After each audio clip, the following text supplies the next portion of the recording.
Important to train a lot, but also to train right and to do the right things and to practice on the right things. I think that's a really important thing to become good. And football isn't the only thing that you excel at.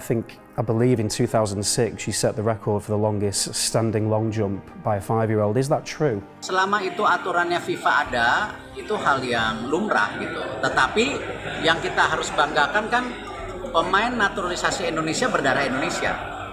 Beda dengan negara-negara lain yang selalu misalnya mendiskreditkan tim Indonesia, mereka melakukan naturalisasi nggak ada darahnya mereka. Bisa saja kan tiba-tiba ada muncul pemain lagi, ya kita tidak tahu.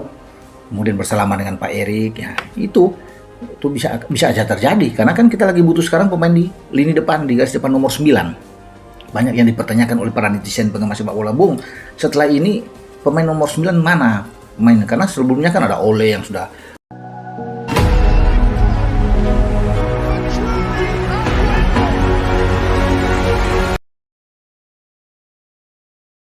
Optimis juara FIFA Series dan Piala Asia, striker Manchester City Erling Haaland sampaikan keinginan kepada Erick Thohir untuk menjalani naturalisasi dan membela timnas Indonesia.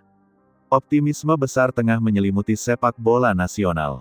Di tengah proyek ambisius transformasi timnas Indonesia, kabar mengejutkan sekaligus membangkitkan harapan datang dari Eropa. Striker Manchester City, Erling Haaland, disebut telah menyampaikan keinginannya kepada Ketua Umum PSSI Erick Thohir untuk menjalani proses naturalisasi dan membela timnas Indonesia. Sinyal tersebut langsung mengubah peta ekspektasi publik, menghadirkan keyakinan bahwa target besar seperti juara FIFA Series dan Piala Asia kini bukan lagi sekadar mimpi. Nama Erling Haaland identik dengan ketajaman tanpa kompromi. Ia adalah simbol striker modern dengan kekuatan fisik, kecepatan, dan insting gol kelas dunia. Ketika nama sebesar Haaland dikaitkan dengan timnas Indonesia, persepsi publik pun bergeser drastis. Tim yang selama ini dikenal dengan semangat dan kolektivitas kini diproyeksikan memiliki ujung tombak mematikan yang mampu mengubah jalannya pertandingan.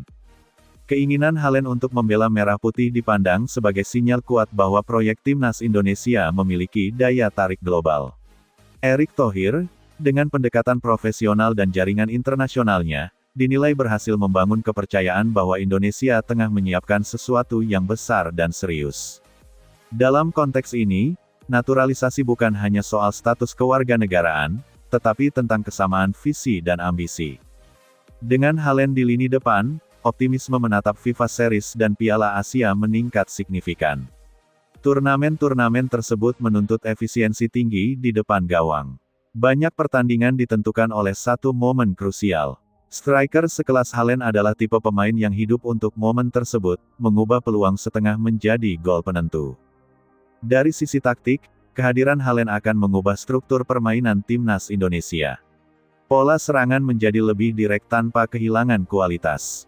Umpan silang, bola mati, dan transisi cepat memiliki target yang jelas. Gelandang dan winger mendapatkan kepercayaan diri ekstra karena tahu ada penyerang yang mampu menuntaskan peluang. Lebih dari itu, efek psikologisnya sangat besar. Lawan akan mempersiapkan pendekatan berbeda, seringkali lebih defensif, yang justru membuka ruang bagi pemain Indonesia lainnya. Tekanan mental berpindah ke kubu lawan. Ini adalah keuntungan kompetitif yang tidak selalu terlihat di statistik, tetapi sangat terasa di lapangan. Optimisme juara juga lahir dari perubahan budaya tim. Kehadiran pemain kelas dunia meningkatkan standar profesionalisme. Intensitas latihan naik, fokus meningkat, dan mental pemenang terbentuk. Pemain lokal yang berlatih bersama Haaland akan terdorong untuk menyamai standar tersebut. Dalam jangka menengah, dampaknya meluas ke seluruh ekosistem sepak bola nasional.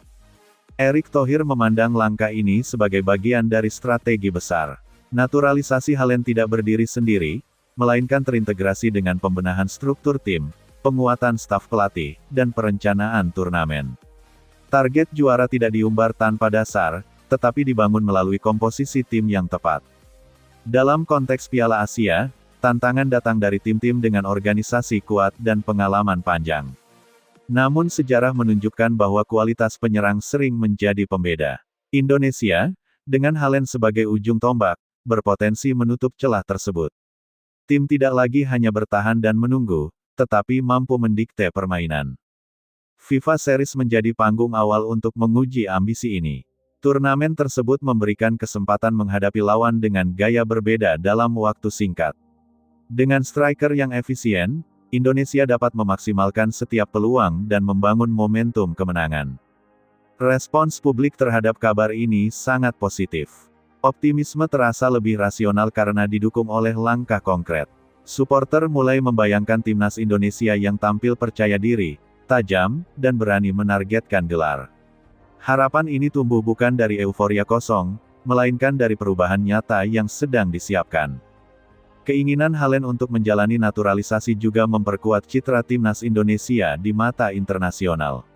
Indonesia tidak lagi hanya menjadi pasar atau penonton, tetapi aktor yang berani menarik pemain top ke dalam proyek nasional. Ini meningkatkan daya tarik sepak bola Indonesia secara keseluruhan. Dalam perjalanan menuju target besar, tantangan tentu ada. Proses administrasi, adaptasi tim, dan sinkronisasi taktik membutuhkan waktu dan ketelitian. Namun dengan komitmen bersama dan perencanaan matang, optimisme tetap terjaga. Jika proses ini berjalan sesuai rencana, maka sejarah baru akan tercipta. Timnas Indonesia tidak hanya berpartisipasi, tetapi bersaing untuk gelar. Nama Erling Haaland akan menjadi simbol perubahan tersebut, dari tim penuh potensi menjadi tim dengan ancaman nyata. Pada akhirnya, optimisme juara FIFA Series dan Piala Asia kini memiliki fondasi kuat. Dengan sinyal keinginan Erling Haaland kepada Erick Thohir untuk membela Merah Putih, timnas Indonesia